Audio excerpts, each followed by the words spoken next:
झारखंड सामान्य ज्ञान को एमसीक्यू के माध्यम से यहाँ हम कवर कर रहे हैं, जिसका आज 18वां दिन है, जिसमें झारखंड के जिले को हमने स्टार्ट लिया है। 12 जिलों को हमने कंप्लीट किया है और बचे हुए 12 जिले आज हम कंप्लीट करेंगे। स्वागत है दोस्तों आपका आपके अपने यूट्यूब चैनल परीक्षा हॉल्ट 247 में। अगर आप चैनल पर नए हैं तो चैनल को सब्सक्राइब करके बेल आइकन को जरूर दबाइएगा और ज़्यादा से ज़्यादा दोस्तों में परीक्षा हॉल्ट 247 को शेयर कीजिएगा। चलिए हम लोग अब वीडियो को स्टार्ट करते हैं। हमने उत्तरी छोटा नागपुर और दक्षिणी छोटा नागपुर प्रमंडल के 12 जिले के बारे में बात किया हुआ है। उत्तरी छोटा नागपुर के अंदर प्रमंडल के अंदर 7 जिले और दक्षिणी छोटा नागपुर प्रमंडल के अंदर 5 जिले, तो टोटल ने 12 जिलों के बारे में बात किया हुआ है। और आप जानते हैं झारखंड में टोटल 24 जिले हैं। कितने? 24 जिले हैं, 5 प्रमंडल है और अब बचे हुए 12 जिले, 3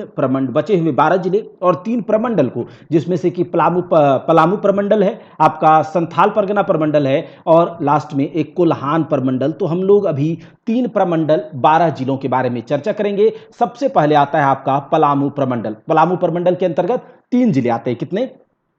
3 जिले आते हैं। एक आपका पलामू है, ठीक है, याद कीजिएगा साथ ही साथ, ताकि बाद में आप केवल एक बार इसको देख लेंगे तो इससे सवाल अगर आपसे पूछे जाएंगे तो आपसे नहीं छूटेंगे। ठीक है, तो देखिए पलामू एक जिला, दूसरा लातेहार और तीसरा गढ़वा। तो पलामू, लातेहार, गढ़वा, ये 3 जिले जो हैं ये पलामू प्रमंडल के अंतर्गत आते हैं। कितने? 3 जिले आपके पलामू प्रमंडल के अंतर्गत आते हैं। तो चलिए एक एक करके बात करते हैं। पलामू जिला कहा जा रहा है कि बताइए पलामू जिला किस प्रमंडल के अंतर्गत आता है? तो सीधी सी बात है, किस पलामू प्रमंडल के अंतर्गत आएगा? किसके अंतर्गत? पलामू प्रमंडल के अंतर्गत आएगा। अच्छा, पलामू जिला की स्थापना कब की गई थी? पलामू जिला की स्थापना 1892 ईस्वी में करी गई थी। याद रखिएगा, पलामू जिला की स्थापना 1892, याद कर लीजिए हमारे साथी, पलामू जिला की स्थापना 1892। अब आगे देखिए पलामू जिला का मुख्यालय कहां है? तो पलामू जिला का मुख्यालय मेदिनी नगर, याद रखिएगा। ठीक है, पलामू जिला का जो हेडक्वार्टर है वो मेदिनी नगर है। कौन सा? मेदिनी नगर है। पलामू जिला का मुख्यालय मेदिनी नगर है। ठीक है,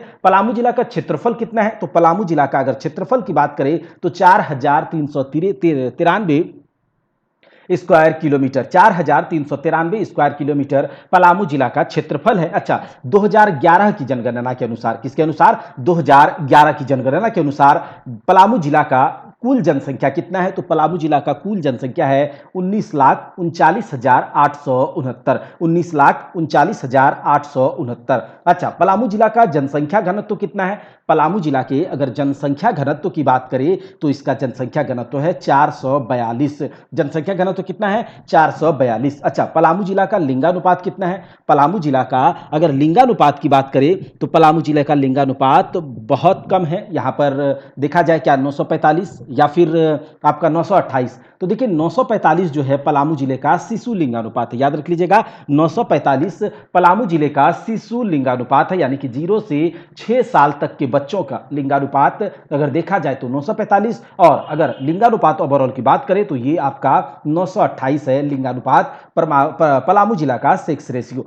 देखिए कहा जा रहा है पलामू जिले की साक्षरता दर कितनी है? पलामू जिले की साक्षरता दर 63.63%। 63.63% पलामू जिले का साक्षरता दर है। पलामू जिले के अंतर्गत कुल कितने अनुमंडल आते हैं? पलामू जिले के अंतर्गत कुल 3 अनुमंडल आते हैं। कौन कौन से? पलामू जिला के अंतर्गत 3 अनुमंडल आते हैं। एक तो पलामू जिले का मुख्यालय मेदिनी नगर हो जाएगा, दूसरा आपका हो जाएगा हुसैनाबाद और तीसरा छतरपुर। ठीक है, याद रख लीजिएगा, याद रखने का मन है तो रख लीजिए, नहीं तो कोई इसमें कंपल्सन नहीं है। ठीक है, मेदिनी नगर, आपका हुसैनाबाद और एक आपका है छतरपुर। ठीक है, तो इससे याद रख लीजिएगा। आगे देखिए कहा जा रहा है कि पलामू जिले के अंतर्गत कितने ब्लॉक्स आते हैं, कितने प्रखंड आते हैं? तो पलामू जिले के अंतर्गत अगर प्रखंड की बात करें तो आपका 21 प्रखंड आता है। पलामू जिले के अंतर्गत 21 प्रखंड आता है, लंबा चौड़ा है। चलिए आगे देख लेते।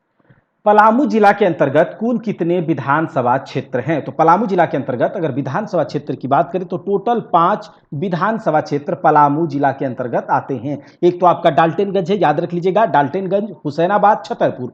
डाल्टनगंज, हुसैनाबाद, छतरपुर और बिश्रामपुर और पांकी, ये 5, देखिए इसमें से इंपॉर्टेंट आपको जैसे याद रखने चाहिए, डाल्टनगंज आपका है, छतरपुर और बिश्रामपुर, ये 3 विधानसभा क्षेत्र जो है पलामू जिले के अंतर्गत आते हैं। डायरेक्ट आपसे पूछ लिया जाएगा। तो कहा जा रहा है बताइए कौन से नदी पलामू जिले से होकर प्रवाहित नहीं होती? अच्छा, यहां पर बोला जा रहा है कि कौन सी नदी प्रवाहित नहीं होती। देखिए उत्तरी कोयल नदी, ठीक है, उत्तरी कोयल नदी आपके पलामू जिला से होकर के प्रवाहित होती है। वहीं पर अमानत नदी, देखिए उत्तरी कोयल नदी के बारे में हमने नदियों वाला चैप्टर में में आपको बताया हुआ है कि किस प्रकार से उत्तरी कोयल नदी निकलती है, ठीक है, और वो जाकर के सोन नदी में पलामू गढ़वा वाले इलाके से होते हुए वो सोन नदी में जाकर अपने जल को गिरा देती है। फिर सोन नदी जो है ये पलामू वाले क्षेत्र में ही है, ठीक है, ये भी बहेगी। और अमानत नदी, जो कि अमानत नदी उत्तरी कोयल नदी का ही सहायक नदी है, तो ये तो होगा ही होगा।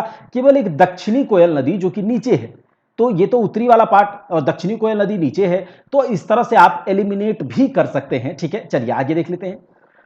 कहा जा रहा है कौन सा खनिज पलामू जिले में पाया जाता है, ठीक है, पलामू जिले में कौन सा खनिज पाया जाता है, ध्यान से सुनिएगा। ग्रेफाइट, चूना पत्थर, डोलोमाइट, ये सारे के सारे खनिज जो है आपके कहां पर, पलामू पे पाया जाता है। ज्यादा इंपॉर्टेंट आपको ये याद रखना है, ग्रेफाइट जो है ये आपके पलामू जिले में पाया जाता है, एग्जामिनेशन में पूछा भी गया है, ठीक है। पलामू जिले में ग्रेफाइट ज्यादातर पाया जाता है, चूना पत्थर है, डोलोमाइट भी है, इसके अलावा भी बहुत सारे यहाँ पर खनिज मिनरल्स हैं, जैसे कि कोयला है, आपका लेड है, ठीक है। एक मिनट, ये क्या हुआ, चलो चलो आगे देख लेते हैं। कहा जा रहा है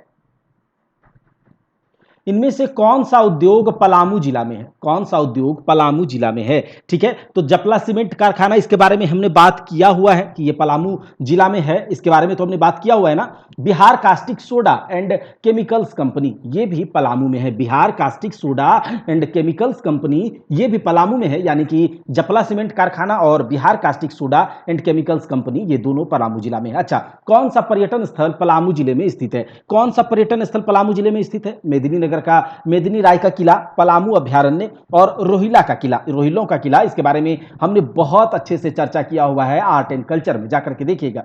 मेदिनी राय का किला, पलामू अभ्यारण्य और रोहिलों का किला, ये सारे के सारे आपका कहां पाए जाएंगे, आपके पाए जाएंगे ये पलामू में ही, ठीक है। याद रख लीजिएगा, मेदिनी नगर का किला, पलामू अभ्यारण्य, रोहिला का किला। देखिए कौन सा यूनिवर्सिटी पलामू जिले में स्थित है, देखिए नीलांबर पीतांबर यूनिवर्सिटी ये आपके पलामू जिले में है, कहां पर, पलामू जिले में है। विनोबा भावे ये आपके हजारीबाग में है, ठीक है। उसके बाद बिरसा मुंडा विश्वविद्यालय, आप बताइए, बिरसा मुंडा यूनिवर्सिटी जो, और ये जो आप देख रहे हैं डॉक्टर श्यामा प्रसाद मुखर्जी यूनिवर्सिटी, ये रांची में ही है। नीलांबर पीतांबर यूनिवर्सिटी आपके पलामू में है। विनोबा भावे यूनिवर्सिटी आपका हजारीबाग में है, जबकि बिरसा मुंडा विश्वविद्यालय जो है आपको बताना है कमेंट बॉक्स में कि ये कहां पर है। चलिए आगे देखते हैं। सबसे पहला क्वेश्चन गढ़वा जिला का कि किस प्रमंडल के अंतर्गत आता है, तो सीधा सा बात है पलामू प्रमंडल के अंतर्गत आएगा। गढ़वा जिला की स्थापना कब की गई थी, गढ़वा जिला की स्थापना करी गई थी 1 अप्रैल 1991 को। गढ़वा जिला की स्थापना हुआ 1 अप्रैल 1991 को गढ़वा जिले का स्थापना हुआ। क्षेत्रफल कितना है गढ़वा जिले का, 4093 किलोमीटर स्क्वायर किलोमीटर, 4093। देखिए अभी हमने देखा था पलामू का 4393 स्क्वायर किलोमीटर और गढ़वा का 4093 स्क्वायर किलोमीटर, यानी कि इससे 300 स्क्वायर किलोमीटर इसका क्षेत्रफल कम है पलामू से गढ़वा का, ठीक। अच्छा, गढ़वा जिला का कुल जनसंख्या कितना है, तो गढ़वा जिला का कुल जनसंख्या है 13,22,784 2011 सेंसस के अनुसार, ठीक है। 2011 की जनगणना के अनुसार गढ़वा जिला का जनसंख्या घनत्व कितना है, जनसंख्या घनत्व है 323, जनसंख्या घनत्व है 323। 2011 के अनुसार गढ़वा जिला का लिंगानुपात कितना है, 2011 के अनुसार गढ़वा जिले का लिंगानुपात है 935। 2011 के अनुसार गढ़वा जिले का लिंगानुपात है 935। 2011 की जनगणना के अनुसार गढ़वा जिले का साक्षरता दर कितना है, तो ये है आपका 60.33%। अभी हमने देखा था 63.63% साक्षरता दर है पलामू का, गढ़वा का कितना 60.33%। अच्छा देखिए यहां पर कहा जा रहा है कि गढ़वा जिला के अंतर्गत कुल कितने अनुमंडल आते हैं, गढ़वा जिला के अंतर्गत टोटल 3 अनुमंडल आते हैं, गढ़वा जिला के अंतर्गत टोटल 3 अनुमंडल आते हैं। अगर बात करें कौन कौन से अनुमंडल, तो एक तो गढ़वा, दूसरा नगर उटारी और रंका। गढ़वा, नगर उटारी और रंका, ये 3 अनुमंडल जो हैं, ये 3 सब डिविजन्स हैं, ये आपके गढ़वा जिले के अंतर्गत आते हैं। तो आपको याद हो गया होगा अभी तक सारे बात, 935 इसका लिंगानुपात है, ठीक है। अब आगे देख लेते हैं हम लोग। टोटल प्रखंड कितने हैं गढ़वा जिले के अंतर्गत, टोटल प्रखंड की अगर बात करें तो 20 प्रखंड हैं गढ़वा जिले के अंतर्गत, 20 प्रखंड। गढ़वा जिले के अंतर्गत टोटल विधानसभा क्षेत्र कितना है, गढ़वा जिले के अंतर्गत टोटल विधानसभा क्षेत्र 2 हैं, गढ़वा जिले के अंतर्गत टोटल विधानसभा क्षेत्र जो है वो 2 है। कौन कौन, गढ़वा और भवनाथपुर, ठीक है। गढ़वा जिले के अंतर्गत टोटल विधानसभा 2 हैं, एक गढ़वा दूसरा आपका भवनाथपुर, ठीक है, दूसरा आपका भवनाथपुर, ठीक है। चलिए आगे देख लेते हैं कि कौन सी नदी गढ़वा जिले से होकर प्रवाहित होती है। देखिए गढ़वा और पलामू एकदम सटा सटा है, चिपका हुआ है, तो यहां से देख लीजिए गढ़वा जिले से होकर के कौन सी नदी प्रवाहित होती है। तो यहां से देख लेते हैं उत्तरी कोयल नदी, अमानत नदी और सोन नदी। उत्तरी कोयल नदी, अमानत नदी और सोन नदी,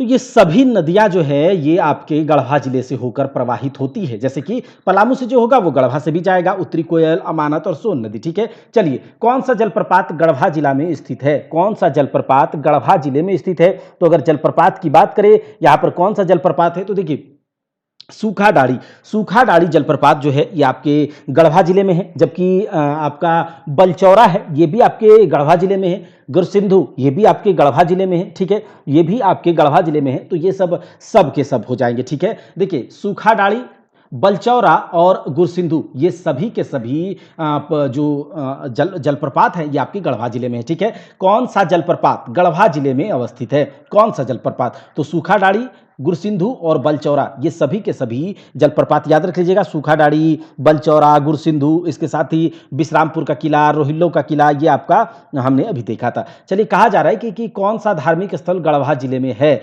कौन सा धार्मिक स्थल गढ़वा जिले में है? तो चलिए देख लेते हैं। कहा जा रहा है कि धार्मिक स्थल कौन सा गढ़वा जिले में, तो ये जो धार कहाँ पर है, हाँ, उग्रतारा मंदिर, जगन्नाथ मंदिर, उग्रतारा मंदिर, जगन्नाथ मंदिर, वंशीधर मंदिर और उपरोक्त सभी। तो देखिए ये जो वंशीधर मंदिर है, ये जो वंशीधर मंदिर है ये आपके गढ़वा जिले के नगर उटारी में स्थित है। याद रखिएगा वंशीधर मंदिर ये आपके गढ़वा जिले के नगर उटारी में स्थित है। वहीं पर जगन्नाथ मंदिर कहाँ पर है, मैंने आपको बताया हुआ है पिछले क्लास में, जाकर के देखिएगा। तो वंशीधर मंदिर आपके गढ़वा जिले में स्थित है। वंशीधर मंदिर आपके गढ़वा जिले में स्थित है। अच्छा, रोहिल्लो का किला निम्न में से किस जिले में स्थित है? रोहिल्लो का किला किस जिले में स्थित है? तो गढ़वा में स्थित है, ठीक है। रोहिल्लो का किला गढ़वा में स्थित है। चलिए आगे देख लेते हैं कि आगे देखिए कौन सा खनिज गढ़वा जिले में पाया जाता है? कौन सा खनिज है जो कि गढ़वा जिले में पाया जाता है? तो चूना पत्थर, ग्रेफाइट, डोलोमाइट ये सब गढ़वा में भी और पलामू में भी है, ठीक है। तो ये सब हो जाएगा। प्रसिद्ध वंशीनाथ मंदिर गढ़वा जिले के किस स्थान पर स्थित है? तो नगर उटारी में स्थित है। कहां पर? नगर उटारी में स्थित है। चलिए आगे देख लेते हैं हम लोग। अब अगला जो जिला आएगा वो आपका लातेहार जिला आएगा। कौन सा? लातेहार जिला। लातेहार जिला कौन से प्रमंडल में आएगा भाई? तो लातेहार जिला पलामू प्रमंडल में आएगा। कोई बड़ी बात नहीं है, लातेहार जिला पलामू प्रमंडल में आएगा, ठीक है। लातेहार जिला की स्थापना कब की गई? तो लातेहार जिले का स्थापना 4 अप्रैल 2001 को किया गया। लातेहार जिले का स्थापना 4 अप्रैल 2001 को हुआ। लातेहार जिला किस जिला से अलग होकर इस जिले का निर्माण करा गया? तो लातेहार पलामू से अलग होकर लातेहार बना। कब? 4 अप्रैल 2001 ईस्वी को। लातेहार जिला का क्षेत्रफल कितना है? तो लातेहार जिले का क्षेत्रफल की अगर बात करें तो 4291 किलोमीटर, स्क्वायर किलोमीटर। लातेहार जिले का क्षेत्रफल 4291 स्क्वायर किलोमीटर। 2011 की जनगणना के अनुसार लातेहार जिले की कुल जनसंख्या कितनी है? तो लातेहार जिले की कुल जनसंख्या 7,26,978 है। अच्छा, जनसंख्या घनत्व कितना है? जनसंख्या घनत्व 169 है। जनसंख्या घनत्व 169 है। देखिए जनसंख्या क्षेत्रफल कितना? 4291 किलोमीटर, स्क्वायर किलोमीटर। जनसंख्या कितना? 7,26,978 और जनसंख्या घनत्व कितना? 169, 169। और लिंगानुपात कितना है? तो लिंगानुपात है आपका 967, 967। लिंगानुपात 967 है, याद रखिएगा लिंगानुपात। अच्छा, शिशु लिंगानुपात अगर पूछ लिया जाए, शिशु लिंगानुपात, तो याद रखिएगा मात्र एक ज्यादा है, 968। तो थोड़ा कंफ्यूजन नहीं होना चाहिए, ठीक है। शिशु लिंगानुपात 968 और लिंगानुपात 967। देखिए कहा जा रहा है लातेहार जिले की साक्षरता दर कितनी है? लातेहार जिले की साक्षरता दर है 59.51%। 59.51% लातेहार जिले का साक्षरता दर है। लातेहार जिले के अंतर्गत कुल कितने अनुमंडल आते हैं? तो ये टोटल 2 अनुमंडल आते हैं लातेहार जिले के अंतर्गत। टोटल 2 अनुमंडल आते हैं, एक तो आपका लातेहार और दूसरा महुआ डाल, ठीक है। एक तो आपका लातेहार, दूसरा आपका महुआ डाल। 2 अनुमंडल है, 2 सब डिवीजन है जो कि लातेहार जिले के अंतर्गत आते हैं। लातेहार जिले के अंतर्गत टोटल प्रखंड कितने हैं? तो टोटल प्रखंड 9 है। लातेहार जिले के अंतर्गत टोटल प्रखंड 9 है। कितने? 9 टोटल प्रखंड है। चलिए आगे देख लेते हैं। अच्छा, विधानसभा क्षेत्र पूछा जाएगा इसके बाद। तो विधानसभा क्षेत्र जो है ये कितना है? तो विधानसभा क्षेत्र आपका 2 है। लातेहार जिले में विधानसभा क्षेत्र भी 2 है। एक तो लातेहार और दूसरा मनिका, ठीक है? एक तो लातेहार, देखिए अनुमंडल कितना? लातेहार और मड़वाडांड़, और अनुमंडल लातेहार और मनिका, 2 अनुमंडल है, ठीक है? कहता है कि लातेहार जिले से कौन सी नदी प्रवाहित नहीं होती है? लातेहार जिले से कौन सी नदी प्रवाहित नहीं होती है? उत्तरी कोयल नदी होती है, ठीक है? वहीं पर दामोदर नदी भी लातेहार जिले से ही निकलती है। हम लोग जानते हैं लातेहार जिले के चंदवा प्रखंड के टोरी नामक जगह से निकलता है लातेहार दामोदर नदी, ठीक है? औरंगा नदी भी सोन नदी की उत्तरी कोयल नदी का ही सहायक नदी है। औरंगा, अमानत, ये सब। तो ये हो गया आपका उत्तरी कोयल नदी, यहाँ से निकलती है, बहती प्रवाहित होती है। औरंगा है, दामोदर है, लेकिन दक्षिणी कोयल नदी नीचे होता है, इसीलिए ये यहाँ से एलिमिनेट हो जाएगा, दक्षिणी कोयल नदी। देखिए आगे, देखिए क्या कहा जा रहा है कि झारखंड में प्रवाहित होने वाली प्रमुख नदी का उद्गम लातेहार जिले से होता है। तो कौन सा है भाई? तो ये आपका दामोदर नदी, ठीक है? दामोदर नदी। अब यहाँ पर और नदियां हैं, उनके बारे में भी आप लोग जान लीजिए कि शंख नदी का उद्गम स्थल, शंख नदी कहाँ से निकलती है? तो शंख नदी याद रखिएगा गुमला, गुमला में एक जगह है चैनपुर, ठीक है? गुमला में एक जगह है चैनपुर, वहां से शंख नदी निकलती है, ठीक है? उसके बाद उत्तरी कोयल नदी, इसके बारे में तो आप लोग को पता ही होगा। उत्तरी कोयल नदी रांची के पठार से निकलती है, रांची के पठार से। तो रांची के पठार में पिस्का के आसपास से ये निकलती है, ठीक है? पिस्का के आसपास से ये निकलती है उत्तरी कोयल नदी। वहीं पर कोनार नदी जो है ये हजारीबाग से ही निकलती है, ठीक है? हजारीबाग से लगभग कुछ दूरी पर एक गांव है सुल्ताना गांव, याद रखिएगा। हजारीबाग से लगभग कुछ दूरी पर एक गांव है सुल्ताना गांव, वहां से आपका कोनार नदी निकलता है, ठीक है? तो यहां से क्या हो गया? शंख नदी, दामोदर नदी, आप लोग सब समझते ही हैं, लातेहार से। अच्छा, कौन सा जलप्रपात लातेहार जिले में है? ठीक है, कौन सा जलप्रपात लातेहार जिले में है? तो लोध जलप्रपात आपका लातेहार जिले में है, ठीक है? लोध जलप्रपात आपका लातेहार जिले में है। कौन सा? लोध जलप्रपात। देखिए अब आगे देख लेते हैं कि जो आपका, एक मिनट, यहाँ से बूढ़ाघाट जलप्रपात जो है, देखिए अगर जलप्रपात की बात करें तो केवल लोध कांति जलप्रपात भी यहीं से इस जिले में है। लातेहार में कांति जलप्रपात भी है, बूढ़ाघाट है, लोध जलप्रपात है आपका, कौन कौन सा, घाघरी जलप्रपात, मिर्चैया जलप्रपात। तो ये सब जलप्रपात लातेहार में ही है, तो यहाँ से हो जाएगा सभी, ठीक है? कर लीजिएगा इसको करेक्ट। आगे देखिए, एकमात्र राष्ट्रीय उद्यान बेतला नीचे दिए गए किस जिले में स्थित है? झारखंड का एकमात्र राष्ट्रीय उद्यान, एकमात्र नेशनल पार्क झारखंड की किस जिले में है? तो ये आपके कहाँ पर है? ये है आपका लातेहार में, ठीक है? ये आपका कहां है? लातेहार में है, ठीक है? याद रहेगा, लातेहार में ही है। चलिए आगे देख लेते हैं। कहा जा रहा है कि नीचे दिए गए कौन सा एक प्रमुख धार्मिक स्थल लातेहार जिले में स्थित है? तो लातेहार जिले में ये उग्रतारा मंदिर, अभी हमने ऊपर में देखा था, उग्रतारा मंदिर आपका, वंशीधर मंदिर जो कि आपके कहां पर? नगर उटारी में है, पलामू के गढ़वा के नगर उटारी में वंशीधर मंदिर, जगन्नाथ मंदिर रांची में, और उग्रतारा मंदिर अभी देख लीजिए यहां पर लातेहार में है, ठीक है? लातेहार में है। अच्छा, अंजन धाम, जहां से कि ऐसा मान्यता है कि बजरंगबली का जन्म स्थान है, तो ये अंजन धाम कहां पर, ये आपको बता रहा है। देखिए कहा जा रहा है एक प्रमुख पर्यटन स्थल लातेहार जिले में है। कौन सा एक प्रमुख पर्यटन स्थल लातेहार जिले में है? तो ये भी याद रख लीजिएगा कि ये जो आपका लातेहार में पारसनाथ तो गिरिडीह में है, ठीक है? बासुकीनाथ तो आपको देवघर जिले में है। वहीं पर नेतरहाट, नेतरहाट जो है ये आपके लातेहार में है। तो यहां से हो गया। अब हम लोग आगे देखते हैं। अब देखेंगे कोल्हान प्रमंडल। कोल्हान प्रमंडल में भी 3 जिले आते हैं। कौन कौन से? पूर्वी सिंहभूम जिला, आपका पश्चिमी सिंहभूम जिला, और एक सरायकेला खरसावां, 3 जिले हैं। तो चलिए देखते हैं। कहता है कि पूर्वी सिंहभूम जिला किस प्रमंडल के अंतर्गत आएगा? तो कोल्हान प्रमंडल के अंतर्गत आएगा। कौन से? कोल्हान प्रमंडल के अंतर्गत आएगा, ठीक है? अब आगे देखिए, कहा जा रहा है कि कब इसकी स्थापना कब हुई? तो 16 जनवरी 1990 को कोल्हान प्रमंडल के पूर्वी सिंहभूम जिले की स्थापना कब हुई? ये आपके 16 जनवरी 1990 को हुआ। 16 जनवरी 1990 को पूर्वी सिंहभूम जिला, याद रखिएगा, पूर्वी सिंहभूम जिला का स्थापना हुआ था, ठीक है? अच्छा, पूर्वी सिंहभूम यानी कि ईस्ट सिंहभूम जिले का मुख्यालय कहां है? जमशेदपुर में है, ठीक है? जमशेदपुर में है, याद रखिएगा। अच्छा, कि क्षेत्रफल कितना है इसका? तो क्षेत्रफल है 3562 स्क्वायर किलोमीटर। क्षेत्रफल 3562 स्क्वायर किलोमीटर। और जनसंख्या कितनी है? जनसंख्या है 22,93,919। केवल आपको 2 या 3 बार इसको सुनना है, ज्यादा दिमाग पे जोर नहीं लगाना है कि हमको याद करना है, याद होना चाहिए, भूल जाते हैं, ऐसा कुछ नहीं सोचना। बस एक बार सुन लीजिए, आप एग्जाम में क्वेश्चन देखेंगे आपसे स्ट्राइक हो जाएगा, ठीक है? आगे देखिए, कहा जा रहा है कि ईस्ट सिंहभूम जिला का जनसंख्या घनत्व तो कितना है? जनसंख्या घनत्व की अगर बात करें तो 644 है। कितना? 644 है। चलिए आगे देख लेते हैं। कहा जा रहा है कि 2011 की जनगणना के अनुसार पूर्वी सिंहभूम जिले का लिंगानुपात कितना है? 949 है। कितना? 949 लिंगानुपात है, ठीक है। और शिशु लिंगानुपात 923 है। ईस्ट सिंहभूम जिले का शिशु लिंगानुपात कितना है? 923 है। और लिंगानुपात कितना है? तो 949 है। चलिए आगे देखिए, पूर्वी सिंहभूम जिले की साक्षरता दर। तो साक्षरता दर 75.49%, 75.49% आपके पूर्वी सिंहभूम जिले का साक्षरता दर है।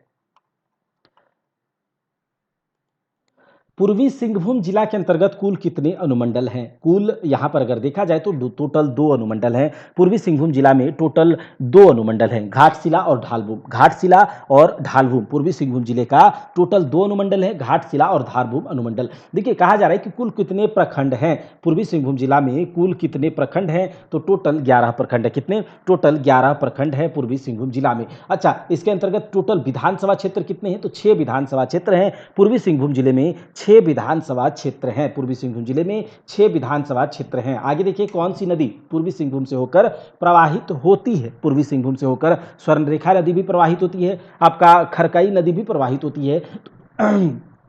तो यहां से हो जाएगा, ये सभी के सभी पूर्वी सिंहभूम जिले से होकर प्रवाहित होती है। स्वर्णरेखा नदी बोल लीजिए, खरकई नदी बोल लीजिए, ये सभी नदियां पूर्वी सिंहभूम जिले से होकर प्रवाहित होती है। कौन सा जलप्रपात पूर्वी सिंहभूम जिले में स्थित है? कौन सा जलप्रपात पूर्वी सिंहभूम जिले में स्थित है? तो ये देखिए, आपका सूखाडाड़ी, आपका बलचौरा, आपका गुरसिंधु, ये सब कौन सा जलप्रपात है? देख लीजिए। तो अभी हमने देखा था सूखाडाड़ी जलप्रपात, बलचौरा जलप्रपात, गुरसिंधु जलप्रपात, ये सभी के सभी जो जलप्रपात हैं ये आपके गढ़वा जिले में, किसमें? गढ़वा जिले में था। तो अगर तीनों जलप्रपात गढ़वा में है तो बताइए पूर्वी सिंहभूम जिला में कौन सा जलप्रपात होगा? तो पूर्वी सिंहभूम जिला में जो जलप्रपात होगा वो सीधी सी बात है, वो आपका कौन सा हो जाएगा? धारागिरी जलप्रपात। तो पूर्वी सिंहभूम जिला में धारागिरी जलप्रपात है। अब देखिए कहा जा रहा है कि कौन सा उद्योग पूर्वी सिंहभूम जिले में स्थित है? कौन सा उद्योग पूर्वी सिंहभूम जिले में स्थित है? तो देखिए, टाटा स्टील पूर्वी सिंहभूम के जमशेदपुर में, हिंदुस्तान कॉपर लिमिटेड ये भी वहीं, और उषा मार्टिन इंडस्ट्रीज। तो सभी के सभी जो यहाँ पर इंडस्ट्रीज हैं, उषा मार्टिन बोल लीजिए, हिंदुस्तान कॉपर लिमिटेड बोल लीजिए, टाटा स्टील बोल लीजिए, ये सभी के सभी पूर्वी सिंहभूम जिले में हैं। झारखंड का एक प्रमुख यूरेनियम की खान, झारखंड का एक प्रमुख यूरेनियम की खान जादूगोड़ा, जो कि पूर्वी सिंहभूम जिले में है, उसमें स्थित है। ठीक है। अब देखिए कहा जा रहा है कि कौन सा खनिज पूर्वी सिंहभूम जिले में प्रमुखता से पाया जाता है? तो ये देखिए, पूर्वी सिंहभूम धारवाड़ की चट्टान, आपको याद होगा कोल्हान प्रमंडल, सबके बारे में बात किया हुआ है। तो लौह अयस्क की श्रृंखला, तो ये हो जाएगा आपका आयरन ओर्स, लौह अयस्क सबसे ज्यादा प्रमुखता से पाया जाता है पूर्वी सिंहभूम जिले में। अब है आपका पश्चिमी सिंहभूम जिला। पश्चिमी सिंहभूम जिला, देखिए पश्चिमी सिंहभूम जिला नीचे दिए गए किस प्रमंडल के अंतर्गत आएगा? तो आपका कौन सा? कोल्हान प्रमंडल के अंतर्गत आएगा। ठीक है, कोल्हान प्रमंडल के अंतर्गत आएगा। अच्छा, पश्चिमी सिंहभूम जिले की स्थापना कब की गई? पश्चिमी सिंहभूम जिले की स्थापना जो हुई है वो 1990 में हुआ है। पश्चिमी सिंहभूम जिले की स्थापना 1990 में हुआ है, याद रखिएगा 1990। और कब? 16 नवंबर 1990 को। इतना डिटेल में आप नहीं ध्यान दीजिए, आप केवल 1990 याद रखिए। ठीक है, तो ये 1990। पश्चिमी सिंहभूम जिले का मुख्यालय कहाँ है? तो पश्चिमी सिंहभूम जिले का मुख्यालय चाईबासा में है। वेस्ट सिंहभूम जिले का मुख्यालय कहाँ है? चाईबासा में है, याद रखिएगा। पश्चिमी सिंहभूम जिले का मुख्यालय चाईबासा में है। पश्चिमी सिंहभूम जिले का क्षेत्रफल कितना है? तो ये आपका क्षेत्रफल है 7224 स्क्वायर किलोमीटर, 7224 स्क्वायर किलोमीटर पश्चिमी सिंहभूम जिले का टोटल क्षेत्रफल है। कुल जनसंख्या इसकी कितनी है? कुल जनसंख्या की बात करें तो 15,02,338 यहाँ की जनसंख्या है। जनसंख्या घनत्व कितना है? जनसंख्या घनत्व है इसका 208, जनसंख्या घनत्व है 208। ठीक है। अगर बात करें लिंगानुपात की, तो लिंगानुपात आपका है 1005। ठीक है, ये लिंगानुपात ज़्यादा ही है, फीमेल टू मेल रेशियो ज़्यादा है। ठीक है, मेल से फीमेल ज़्यादा है। ठीक है, 1005। चलिए देख लेते हैं 2011 की जनगणना के अनुसार पश्चिमी जिले सिंहभूम जिले की साक्षरता दर कितनी है? तो 58.63%, 58.63% पश्चिमी सिंहभूम जिले का साक्षरता दर है। अब देखिए कहता है कि कुल कितने अनुमंडल हैं? कुल कितने अनुमंडल है भाई? तो अनुमंडल यहाँ पर जो है आपके पश्चिमी सिंहभूम जिले में वो 3 अनुमंडल है। कितने? 3 अनुमंडल है। एक आपका सिंहभूम है, आपका जगन्नाथपुर और पोरहाट जिसको कहा जाता था। तो पश्चिमी सिंहभूम जिले में 3 अनुमंडल है। कौन से 3 अनुमंडल? कौन कौन से? तो पश्चिमी सिंहभूम एक आपका सदर वाला, ठीक है, उसके बाद सिंहभूम सदर, उसके बाद जगन्नाथपुर, और एक है आपका पोराहाट। ठीक है, चलिए ये है। अब कहा जा रहा है पश्चिमी सिंहभूम जिला के अंतर्गत टोटल कितने प्रखंड हैं? टोटल अगर प्रखंड की बात करें तो 18 ब्लॉक्स हैं पश्चिमी सिंहभूम जिला में, टोटल 18 ब्लॉक हैं पश्चिमी सिंहभूम जिला के अंतर्गत। टोटल विधानसभा क्षेत्र कितने हैं? तो टोटल विधानसभा क्षेत्र 5 हैं।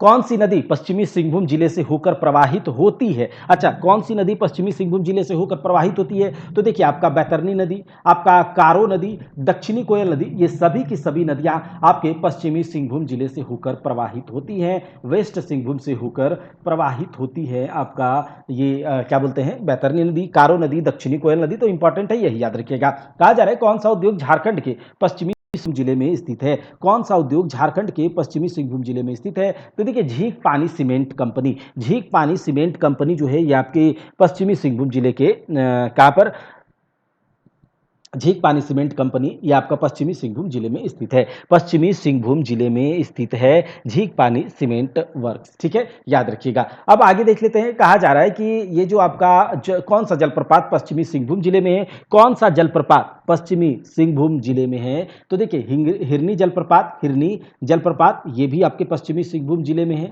लुपुंगटू जलप्रपात ये भी आपके पश्चिमी सिंहभूम जिले में है। तो याद रखिएगा, हिरनी जलप्रपात, आपका लुपुंगटू जलप्रपात, ये सभी के सभी पश्चिमी सिंहभूम जिले में स्थित हैं। अब देखिए, कौन सा धार्मिक स्थल पश्चिमी सिंहभूम जिले में स्थित है? तो अगर धार्मिक स्थल की बात करें तो महादेव साला मंदिर और बेनी सागर, बेनी सागर जिसे वेणु सागर भी कहते हैं, तो वेनी सागर या वेणु सागर मंदिर जो है ये आपके महादेव साला मंदिर में ही महादेव पश्चिमी सिंहभूम में ही स्थित है। अब कहा जाता है 700 पहाड़ियों का घर। ठीक है, 700 पहाड़ियों का घर किसे कहा जाता है? तो सारंडा वन को। 700 पहाड़ियों का घर कहा जाता है सारंडा वन को। और याद रखिएगा, यहां पर सारंडा वन में साल वृक्ष का सबसे घना वन साल वृक्ष का सबसे घना वन भी इसे माना जाता है। ठीक है, याद रहेगा कि सारंडा वन को 700 पहाड़ियों का घर कहा जाता है। सबसे ज्यादा एशिया में साल वृक्ष यहीं पाया जाता है। ठीक है, और ठीक है, इतना याद रखिएगा। अब आगे देख लेते हैं सरायकेला खरसावां जिला, जो कि आपका कोल्हान प्रमंडल का तीसरा जिला है, सरायकेला खरसावां जिला। अब कौन से प्रमंडल के अंतर्गत आएगा भाई सरायकेला खरसावां जिला? तो ये आपका आएगा कोल्हान प्रमंडल के अंतर्गत। सीधी सी बात है, कोल्हान प्रमंडल के अंतर्गत सरायकेला खरसावां आएगा। सरायकेला खरसावां की स्थापना कब हुई? तो सरायकेला खरसावां की स्थापना हुई 2001 में। सरायकेला खरसावां की स्थापना हुई 2001 में। ठीक है, याद रहेगा। अब देखिए, सरायकेला खरसावां का हेडक्वार्टर कहां है? तो सरायकेला खरसावां का हेडक्वार्टर सरायकेला ही है। सरायकेला खरसावां का हेडक्वार्टर सरायकेला ही है। सरायकेला खरसावां जिला किस जिले से विभाजित होकर के बना है? तो पश्चिमी सिंहभूम से। याद रहेगा, पश्चिमी सिंहभूम से विभाजित होकर, डिवाइड होकर सरायकेला खरसावां पश्चिमी सरायकेला खरसावां को 2001 में इसका गठन किया गया। इस जिले का क्षेत्रफल कितना है? तो इस जिले का क्षेत्रफल है 2567 स्क्वायर किलोमीटर। 2567 square kilometre. अगर जनसंख्या की बात करें तो जनसंख्या है 10,65,056 यहाँ की जनसंख्या है। 10,65,056। अच्छा, अगर 10,65,056 यहाँ का जनसंख्या है तो 401 यहाँ का जनसंख्या घनत्व है। 401 यहाँ का जनसंख्या घनत्व है। ठीक है, ठीक है। और उसके बाद देखिए, जनगणना के अनुसार सरायकेला खरसावां जिला का लिंगानुपात क्या है? सरायकेला खरसावां का लिंगानुपात 956 है। सरायकेला खरसावां का लिंगानुपात 956 है। अब आगे देख लेते हैं, सरायकेला खरसावां का लिंगानुपात कितना? 956। अब आगे क्वेश्चन कहा जा रहा है कि बताइए साक्षरता दर कितने? सरायकेला खरसावां का साक्षरता दर 67.70%। 67.70%। सरायकेला खरसावां जिला के अंतर्गत कुल कितने अनुमंडल आते हैं? सरायकेला खरसावां जिला के अंतर्गत कुल कितने अनुमंडल आते हैं? तो अगर टोटल अनुमंडल की बात करें सरायकेला खरसावां जिले की, तो ये आपका आता है 2 अनुमंडल। सरायकेला खरसावां में 2 अनुमंडल आते हैं। सरायकेला खरसावां जिला के अंतर्गत कुल कितने प्रखंड हैं? अगर टोटल ब्लॉक की बात करें तो टोटल 9 ब्लॉक हैं। सरायकेला खरसावां में टोटल 9 ब्लॉक हैं। ठीक है, सरायकेला खरसावां जिला के अंतर्गत कुल कितने विधानसभा क्षेत्र हैं? सरायकेला खरसावां जिला के अंतर्गत कुल कितने विधानसभा क्षेत्र हैं? तो 3 विधानसभा क्षेत्र हैं सरायकेला खरसावां के अंतर्गत। अच्छा, कहा जा रहा है कि कौन सी नदी सरायकेला खरसावां जिले से होकर प्रवाहित होती है? तो स्वर्णरेखा नदी प्रवाहित होती ही है। खरकाई नदी और करकरी नदी। याद रखिएगा, स्वर्णरेखा नदी, खरकाई नदी और करकरी, ये सभी के सभी नदियां सरायकेला खरसावां से होकर प्रवाहित होती है। सरायकेला खरसावां से होकर प्रवाहित होती है। देखिए, कहा जा रहा है बताइए कौन सा उद्योग इंडस्ट्री सरायकेला खरसावां में स्थित है? तो यह आपका बिहार स्पंज आयरन,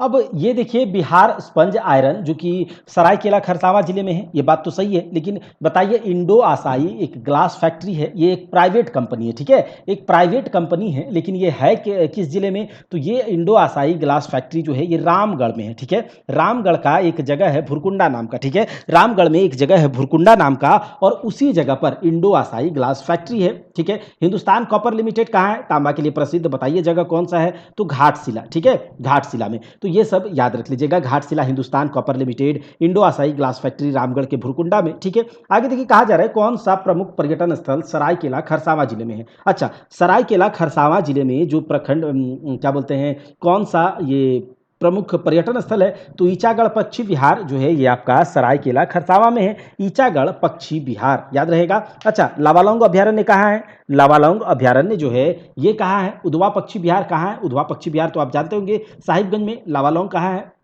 लावालौंग चतरा में है, कहाँ पर, लावालौंग चतरा में, और उधवा पक्षी विहार साहिबगंज में है, और बिरसा जैविक उद्यान ये तो रांची के और भांजी में है, ये तो सब कोई जानता है, ठीक है। तो लावालौंग अभ्यारण्य याद रखिएगा चतरा में, उधवा पक्षी ईचागढ़ पक्षी विहार आपका सरायकेला खरसावां में, उधवा पक्षी विहार साहिबगंज में, और बिरसा जैविक उद्यान ये आपके रांची में है, रांची के और भांजी में। चलिए आगे देखिए, देखेंगे संथाल परगना प्रमंडल, संथाल परगना प्रमंडल, इसके अंतर्गत टोटल 6 जिले आते हैं, टोटल 6 जिले आते हैं, दुमका, जामताड़ा, देवघर, गोड्डा, पाकुड़, साहिबगंज, दुमका, जामताड़ा, देवघर, गोड्डा, पाकुड़, साहिबगंज, ये 6 जिले आपके संथाल परगना क्षेत्र में आते हैं। तो सबसे पहला जिला दुमका देखते हैं, दुमका जिला किस प्रमंडल के अंतर्गत आएगा, तो दुमका जिला संथाल परगना प्रमंडल के अंतर्गत आएगा। अच्छा, दुमका जिला की स्थापना कब करी गई, 1855, दुमका जिला की स्थापना 1855 में। दुमका जिले का क्षेत्रफल कितना है, दुमका जिले का क्षेत्रफल 3947 स्क्वायर किलोमीटर है।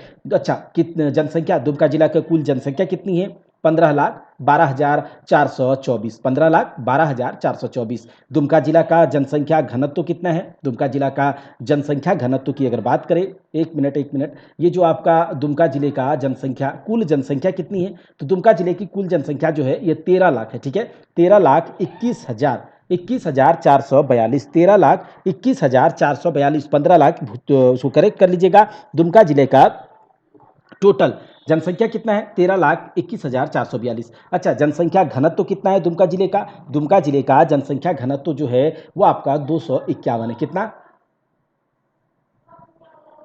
351, 351, 351, ठीक है। अब देखिए कहा जा रहा है दुमका जिले का लिंगानुपात क्या है, तो दुमका जिले का लिंगानुपात है 977, दुमका जिले का लिंगानुपात है 977। दुमका जिले का साक्षरता दर कितनी है, दुमका जिले का साक्षरता दर है 61.02%, 61.02%। अब आगे देखिए दुमका जिला के अंतर्गत कुल कितने अनुमंडल आते हैं, दुमका जिला के अंतर्गत टोटल 1 अनुमंडल आता है, दुमका जिला के अंतर्गत टोटल 1 अनुमंडल, केवल क्या बोलते हैं, अगर यहाँ की बात करें अनुमंडल की तो एक है केवल दुमका सदर, ठीक है, ठीक है। अब देखिए दुमका जिले के अंतर्गत टोटल प्रखंड कितने हैं, तो दुमका जिले के अंतर्गत अगर प्रखंड की बात करें तो टोटल 10 प्रखंड है, याद रखिएगा, दुमका जिले के अंतर्गत टोटल 10 प्रखंड हैं। दुमका जिला के अंतर्गत कुल कितने विधानसभा क्षेत्र हैं, दुमका जिले के अंतर्गत अगर विधानसभा क्षेत्र की बात करें तो 4 विधानसभा क्षेत्र हैं, एक आपका दुमका है, दूसरा शिकारीपाड़ा, जरमुंडी और जामा, ये 4 विधानसभा क्षेत्र आपके दुमका जिले के अंतर्गत पाए जाते हैं, ठीक है, दुमका जिले के अंतर्गत पाए जाते हैं। अब आगे देखिए कहा जा रहा है कि कौन सी नदी दुमका जिले से होकर प्रवाहित होती है, तो देखिए मयूराक्षी नदी कहां से निकलती है भाई, मयूराक्षी नदी आपके कौन से नदी, त्रिकुट पर्वत से होकर निकलती है, बांसलोई नदी, ब्रह्मानी नदी, ये सभी के सभी जो है आपका दुमका जिले से प्रवाहित होती है, ठीक है, बांसलोई आपका ब्रह्मानी नदी, ठीक है। कौन सा पर्यटन स्थल झारखंड के दुमका जिले में स्थित है, तो झारखंड के दुमका जिले में मसानजोर डैम जो कि कनाडा डैम के नाम से भी प्रसिद्ध है, बड़ा झरना, ताता, तपात पानी जलकुंडी, तो ये सभी के सभी दुमका जिले में स्थित है, मसानजोर डैम, बड़ा झरना और तपात पानी, याद रखिएगा ये सभी के सभी दुमका जिले में ही है। कौन सा धार्मिक स्थल दुमका जिले में है, तो आपका छोटे नाथ की मूर्ति, और दुमका जिले में ही वासुकी नाथ आता है, ठीक है। अच्छा, इसके पहले हमने वासुकी नाथ को इसी वीडियो में देवघर जिले में बता दिया था, ठीक है, देवघर जिले में, क्योंकि देवघर बाबा नाथ का भी समय चल रहा है तो वासुकी नाथ निकल गया फ्लो में, तो वासुकी नाथ दुमका जिले में है, जबकि बाबा नाथ जो बाबा बैद्यनाथ धाम है वो आपका देवघर जिले में है, और वासुकी नाथ दुमका जिले में, याद रखिएगा। तो कौन सा धार्मिक स्थल दुमका जिले में है, वासुकी नाथ, और आपका छोटे नाथ की मूर्ति ये भी दुमका जिले में ही है, तो ठीक है। है, आगे देख लेते हैं। कहता है कि कौन सा विश्वविद्यालय यूनिवर्सिटी दुमका जिले में स्थित है। तो देखिए दुमका जिले में आपका सीधो कानू मुर्मू यूनिवर्सिटी ये आपका दुमका जिले में स्थित है। नीलांबर पीतांबर पलामू में, डॉक्टर श्यामा प्रसाद मुखर्जी रांची में, बिरसा कृषि विश्वविद्यालय ये आप बताइएगा बिरसा एग्रीकल्चरल यूनिवर्सिटी कहाँ पर है। ठीक है, कहा जा रहा है दुमका जलकुंड नहीं झुमका जलकुंड। ठीक है, झुमका जलकुंड जो है किस जिले में स्थित है, तो झुमका जलकुंड दुमका में। ठीक है, दुमका झुमका याद रहेगा। दुमका में स्थित इनमें से किस स्थानों को मंदिरों की गांव की संज्ञा दी जाती है, तो मंदिरों की गांव कही जाती है मलूटी को। ठीक है, मलूटी को मंदिरों की गांव कहा जाता है और ये दुमका जिले में ही स्थित है। अच्छा, दुमका स्थित मलूटी को अन्य किस नाम से जाना जाता है, तो याद रखिएगा ये आपका गुप्त काशी। ठीक है, मंदिरों का गांव गुप्त काशी मलूटी गांव को कहा जाता है। दुमका के मलूटी गांव में कौन सा मंदिर अवस्थित है, तो दुमका के मलूटी गांव में मौलिकछा मंदिर स्थित है। मौलिकछा मंदिर स्थित है। चलिए आगे देखेंगे।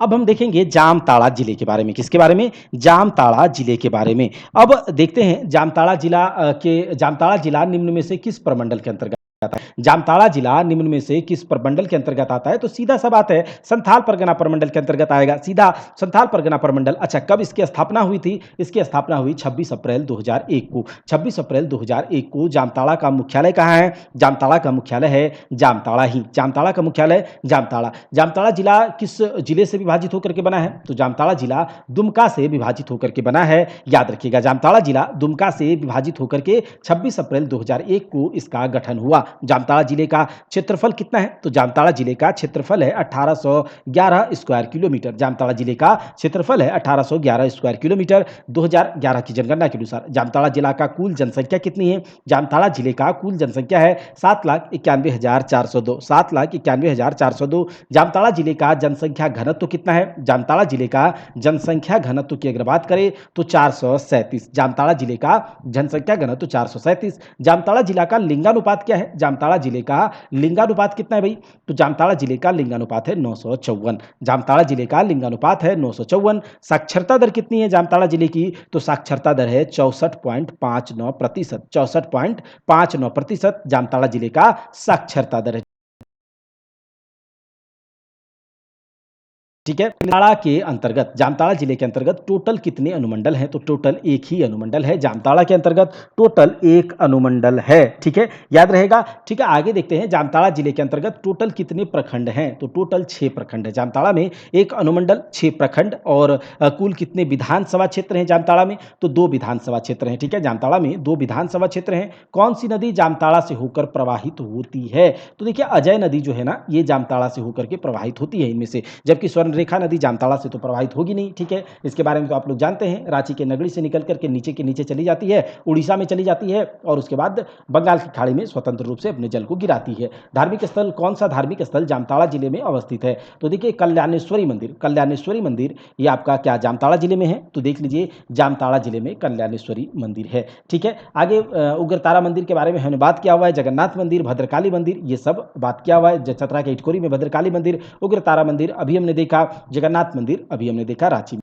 अब हम देखेंगे बाबा नगरी देवघर। ठीक है, बाबा नगरी देवघर के बारे में, तो देवघर जिले का कौन से प्रमंडल के अंतर्गत आएगा, संथाल परगना प्रमंडल के अंतर्गत आएगा। ठीक है, स्थापना कब हुई, तो स्थापना हुई थी 1981 में। देवघर जिले की स्थापना 1981 में। मुख्यालय कहाँ है, देवघर जिले का मुख्यालय कहाँ है, देवघर ही है। देवघर जिले का मुख्यालय देवघर ही है। आगे देखिए कहा जा रहा है क्षेत्रफल कितना है, 2477 square kilometre. 2477 square kilometre Deoghar का क्षेत्रफल है। अगर क्षेत्रफल 2477 स्क्वायर किलोमीटर है तो बताइए जनसंख्या इसका 14,92,073 इसका जनसंख्या है। ठीक है, आगे देखिए कहा जा रहा है जनसंख्या घनत्व कितना, तो जनसंख्या घनत्व इसका 602 है। 602 है। आगे देखिए जनसंख्या 2011 की जनगणना के अनुसार देवघर का लिंगानुपात कितना है, देवघर का लिंगानुपात 925 है। देवघर जिले का लिंगानुपात 925 है। देवघर जिले की साक्षरता दर क्या है, तो साक्षरता दर आपका 64.85% है। देवघर जिले का साक्षरता दर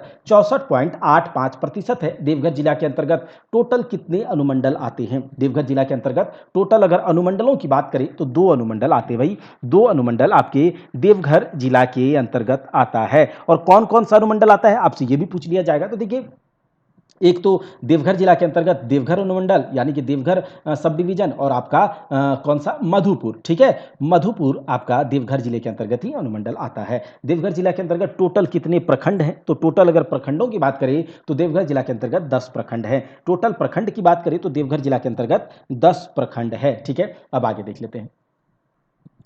टोटल विधानसभा क्षेत्र कितने हैं देवघर जिला में, टोटल विधानसभा क्षेत्र 3 है। कितने, 3 विधानसभा क्षेत्र हैं। एक आपका देवघर हो गया, एक आपका मधुपुर हो गया और एक आपका सारठ, ठीक है। याद रहेगा, सारठ, देवघर और मधुपुर। सारठ, देवघर और मधुपुर जो है ये आपका विधानसभा क्षेत्र है देवघर जिले के अंतर्गत। कौन सा नदी देवघर जिले से होकर प्रवाहित नहीं होती है, यहां पर पूछा जा रहा है कि बताइए कौन सा नदी देवघर जिला से होकर प्रवाहित नहीं होती है। तो देखिए, अजय नदी देवघर जिला से होकर प्रवाहित होती है, ठीक है। देवघर, जामताड़ा, ये सब दुमका, ठीक है। देखिए, और उसके बाद मयूराक्षी नदी ये देवघर के त्रिकुट पहाड़ से निकलती है। जयंती नदी भी देवघर, लेकिन शंख नदी हमने देखा था कि गुमला के चैनपुर से निकलती है, तो ये तो देवघर से होगा नहीं, ये नीचे के नीचे चली जाएगी तो ये नहीं होगा, ठीक है। शंख नदी यहां से प्रवाहित नहीं होती है, ठीक है। शंख नदी प्रवाहित नहीं होती है। अच्छा, कौन होती है, अजय, जयंती, मयूराक्षी, ये सब याद रखिएगा। झारखंड के देवघर जिले में स्थित है कौन सा पर्यटन स्थल, झारखंड के देवघर जिले में त्रिकुट पहाड़ी झारखंड के देवघर में है। बकुलिया प्रपात ये भी झारखंड के देवघर जिले में ही है, याद रखिएगा। बकुलिया जलप्रपात, बकुलिया प्रपात देवघर में, त्रिकुट पहाड़ी देवघर में, ठीक है। वहीं पर अगर आपसे पूछा जाएगा कि एक यहाँ पर इंपॉर्टेंट कभी कभी पूछ लिया जाता है करौगा, ठीक है। चलिए आगे देख लेते हैं, कौन सा धार्मिक स्थल देवघर जिले में है, कौन सा धार्मिक स्थल देवघर जिले में है, ठीक है। तो देख लेते हैं, ये देखिए बैद्यनाथ मंदिर, किसी को कुछ कहना है क्या, नहीं, ये बैद्यनाथ मंदिर देवघर जिले में है। अगला यहाँ पर बात करें कि सत्संग नगर, सत्संग नगर ये भी देवघर में है, और तपोवन मंदिर ये भी देवघर में है। तो ये सभी के सभी मंदिर जो हैं ये कहाँ पर, देवघर में पाई जाती हैं। सत्संग नगर, याद रखिएगा, ये जो सत्संग नगर है ना 1946 ईस्वी में बना था। कब, 1946 ईस्वी में सत्संग नगर की स्थापना किसने की थी, एक अनुकूल चंद्र जी ने देवघर में सत्संग आश्रम की स्थापना की, और उसी के विस्तार के रूप में सत्संग नगर यहाँ पर बसा था, ठीक है। चलिए आगे देख लेते हैं, इनमें से कौन सा शिक्षण संस्थान देवघर जिले में स्थित है, कौन सा शिक्षण संस्थान देवघर जिले में स्थित है। तो ये देखिए, हिंदी विद्यापीठ जो है, हिंदी विद्यापीठ आपके देवघर जिले में ही स्थित है। हिंदी विद्यापीठ देवघर जिले में ही स्थित है, याद रखिएगा, ठीक है। हिंदी विद्यापीठ। चलिए आगे देखते हैं, कौन सा कथन देवघर जिले में के संदर्भ में सत्य है, कौन सा कथन देवघर जिले के संदर्भ में सत्य है, कहा जा रहा है कौन सा कथन है ऐसा।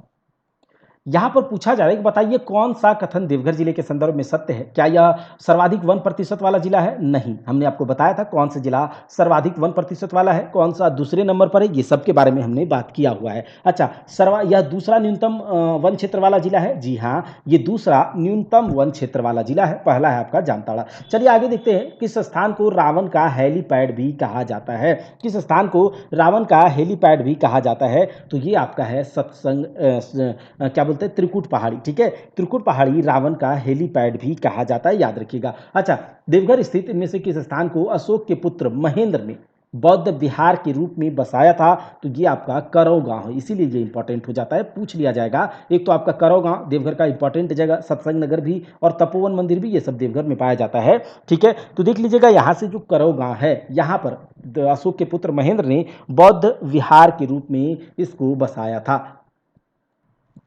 अब यहां पर हम देखेंगे साहेबगंज जिला के बारे में, किसके बारे में, साहेबगंज जिला के बारे में। साहेबगंज किस प्रमंडल के अंतर्गत आएगा, संथाल परगना प्रमंडल के अंतर्गत आएगा, कोई दो राय नहीं है। आगे देखिए, कहा जा रहा है कि साहेबगंज जिले की स्थापना कब हुई। साहेबगंज जिले की स्थापना 1983 को हुई है, साहेबगंज जिले की स्थापना। इसका मुख्यालय यानी कि हेडक्वार्टर कहाँ है, तो साहेबगंज का हेडक्वार्टर साहेबगंज ही है, ठीक है। अब देखिए, कहा जा रहा है कि इसका क्षेत्रफल कितना, साहेबगंज का क्षेत्रफल है 2063 स्क्वायर किलोमीटर। साहेबगंज जिले का क्षेत्रफल है 2063 स्क्वायर किलोमीटर। अब देखिए, यहाँ का जनसंख्या कितना है, तो 11,50,567। ये जनसंख्या 2011 की जनगणना के अनुसार है। 2011 की जनगणना के अनुसार साहिबगंज जिला का जनसंख्या घनत्व कितना है, तो ये 558 है। ये जनसंख्या घनत्व 2011 की जनगणना के अनुसार है। कहा जा रहा है साहिबगंज जिले का लिंगानुपात क्या है, साहिबगंज जिले का लिंगानुपात अगर पूछा जाए तो ये 952 है। साहिबगंज जिले का लिंगानुपात 952 है। साहिबगंज जिले की साक्षरता दर कितनी है, साहिबगंज जिले की साक्षरता दर 52.04% है, कम है। ठीक है, आगे देखिए, जिले के अंतर्गत कुल कितने अनुमंडल है? जिले के अंतर्गत कुल कितने अनुमंडल है? तो टोटल 2 अनुमंडल है। साहिबगंज जिले के अंतर्गत टोटल 2 अनुमंडल है। कौन सा? एक आपका साहिबगंज और दूसरा राजमहल अनुमंडल। ठीक है, साहिबगंज और राजमहल अनुमंडल। ठीक है, आगे देख लेते हैं। साहिबगंज जिला के अंतर्गत अगर पूछा जाएगा कि ब्लॉक्स कितने हैं, तो ब्लॉक्स साहिबगंज जिले में 9 ब्लॉक्स हैं, 9 प्रखंड हैं। साहिबगंज जिले में 9 प्रखंड हैं। देखिए, साहिबगंज जिले में कुल कितने विधानसभा क्षेत्र हैं? साहिबगंज जिले में टोटल 3 विधानसभा क्षेत्र हैं। एक आपका राजमहल, दूसरा आपका बोरियो, तीसरा बरहेट। साहिबगंज क्षेत्रफल में 3 विधानसभा क्षेत्र हैं, राजमहल, बोरियो, बरहेट। कहा जा रहा है कौन सी नदी साहिबगंज जिले से होकर प्रवाहित होती है? कौन सी नदी साहिबगंज जिले से होकर के प्रवाहित होती है? अगर आपसे ये पूछा जाएगा तो आप बताइएगा कि साहिबगंज जिले से होकर के गंगा नदी, गुमानी नदी, बांसलोई नदी, ये सभी के सभी नदियां साहिबगंज होकर प्रवाहित होती है। ठीक है, साहिबगंज होकर प्रवाहित होती है। चलिए आगे देख लेते हैं। कहा जा रहा है कौन सा पर्यटन स्थल साहिबगंज जिले में स्थित है? कौन सा पर्यटन स्थल साहिबगंज जिले में स्थित है? तो आपका तेलियागढ़ का किला, दामिनी कुह, राजमहल वाला क्षेत्र और राजमहल पहाड़ी, ये सभी के सभी साहिबगंज जिले में अवस्थित है। कौन सा जलप्रपात साहिबगंज जिला में स्थित है? तो ये आपका मोती झरना जलप्रपात। ठीक है, मोती झरना जलप्रपात साहिबगंज जिले में स्थित है। उधवा पक्षी विहार निम्न में से किस जिले में अवस्थित है? उधवा पक्षी विहार जो है आपका साहिबगंज जिले में ही स्थित है। उधवा पक्षी विहार साहिबगंज जिले में ही स्थित है। अच्छा, कहा जा रहा है कि प्रसिद्ध जीवाश्म अभ्यारण्य फॉसिल्स जो अभ्यारण्य है, जीवाश्म अभ्यारण्य साहिबगंज जिले में है। कौन सा फॉसिल अभ्यारण्य? ठीक है, तो ये आपका है राजमहल। ठीक है, राजमहल अभ्यारण्य, जीवाश्म अभ्यारण्य। ठीक है, अब हम देख लेते हैं गोड्डा जिला के बारे में। तो गोड्डा जिले का किस प्रमंडल के अंतर्गत आएगा भाई? तो गोड्डा जिला आएगा आपका संथाल परगना प्रमंडल। स्थापना कब हुई? इसकी भी स्थापना 1983 में ही हुई है। डेट अलग अलग है लेकिन साल एक ही है, 1983। गोड्डा जिले का मुख्यालय कहाँ है? तो गोड्डा जिले का मुख्यालय, हेडक्वार्टर गोड्डा ही है। अच्छा, क्षेत्रफल कितना है गोड्डा जिले का? तो 1866 स्क्वायर किलोमीटर। सॉरी, गोड्डा जिले का क्षेत्रफल है 2266 स्क्वायर किलोमीटर। ठीक है, 2266 स्क्वायर किलोमीटर गोड्डा जिले का क्षेत्रफल है, 2266 स्क्वायर किलोमीटर। आगे देखिए, गोड्डा जिला का कुल जनसंख्या कितना है? तो गोड्डा जिला का कुल जनसंख्या है 13,13,551। गोड्डा जिले का कुल जनसंख्या। कहा जा रहा है गोड्डा जिला का जनसंख्या घनत्व कितना है? गोड्डा जिला का जनसंख्या घनत्व है 580। गोड्डा जिला का जनसंख्या घनत्व है 580। गोड्डा जिला का लिंगानुपात कितना है? तो लिंगानुपात है 938। गोड्डा जिला का लिंगानुपात 938 है। यहाँ पर 960 दिया गया, ये किस लिए दिया गया है? तो ये गोड्डा जिले का शिशु लिंगानुपात है। क्या है? चाइल्ड सेक्स रेशियो है गोड्डा जिले का शिशु लिंगानुपात। ठीक है, आगे देख लीजिए। कहा जा रहा है कि गोड्डा जिले का की साक्षरता दर कितनी है? गोड्डा जिले की साक्षरता दर जो है ये 56.40% है। गोड्डा जिले का साक्षरता दर 56.40%। गोड्डा जिले के अंतर्गत कुल कितने अनुमंडल आते हैं? तो ये टोटल 2 अनुमंडल आते हैं गोड्डा जिले के अंतर्गत। एक तो गोड्डा और दूसरा आपका महगाम। गोड्डा जिले में टोटल कितने प्रखंड हैं? गोड्डा जिले में टोटल अगर प्रखंड की बात करें तो 9 प्रखंड है गोड्डा जिले में, 9 प्रखंड है गोड्डा जिले में। टोटल विधानसभा क्षेत्र कितने हैं गोड्डा में? टोटल विधानसभा क्षेत्र 3 हैं। कितने? 3 विधानसभा क्षेत्र हैं। एक आपका गोड्डा, एक आपका गोड्डा और उसके बाद महगामा, तीसरा पोड़ैयाहाट। 3 आपके विधानसभा क्षेत्र हैं गोड्डा में। ठीक है, गोड्डा, महगामा, पोड़ैयाहाट। चलिए आगे देखते हैं। कहा जा रहा है कि कौन सा नदी गोड्डा से होकर प्रवाहित होती है? कौन सी नदी? तो देखिए, सुंदर नदी, मयूराक्षी नदी, बांसलोई नदी, ये सभी की सभी नदियां गोड्डा जिले से होकर प्रवाहित होती है। कौन सा पर्यटन स्थल झारखंड के गोड्डा जिले में स्थित है? तो ये आपका बाराकोपा पहाड़ी, त्रिकुट पहाड़ी तो आपका देवघर में है, बाराकोपा पहाड़ी आपके गोड्डा जिले में स्थित है, याद रख लीजिएगा। कौन सा धार्मिक स्थल गोड्डा जिले में है? तो देखिए यहाँ पर माँ योगिनी मंदिर, माँ योगिनी मंदिर आपका गोड्डा जिले में है, बल्कि भद्रकाली नगर जो है, भद्रकाली मंदिर कह सकते हैं, ये आपके चतरा के इटखोरी में, वहीं पर उग्रतारा मंदिर कहाँ पर है ये आपको बताना है। चलिए आगे देखिए, कौन सा खनिज गोड्डा जिले में पाया जाता है? कौन सा खनिज? तो यहाँ पर देखिए, कोयला भी गोड्डा जिले में है। देखिए गोड्डा के ललमटिया में कोयला, ठीक है, लेड और फेल्सपार, ये सभी के सभी गोड्डा जिले में पाए जाते हैं। आगे देख लेते हैं, कौन सा कथन गोड्डा जिले के संदर्भ में सत्य है? तो यहाँ यह देख लीजिए कौन सा कथन सत्य है। यह सर्वाधिक विधानसभा वाला जिला है। तो यहाँ पर देखिए कहा जा रहा है ये सर्वाधिक विधानसभा वाला जिला है। यहाँ पर तो तीन ही विधानसभा हम लोगों ने देखा, कौन कौन, गोड्डा, महागामा, पोड़ैयाहाट। तो सर्वाधिक विधानसभा वाला तो है नहीं, सर्वाधिक अनुमंडल वाला भी नहीं है। अनुमंडल केवल दो है, गोड्डा और महागामा। और साक्षरता दर केवल 56.40। तो ये टोटल सभी के सभी झूठे हैं।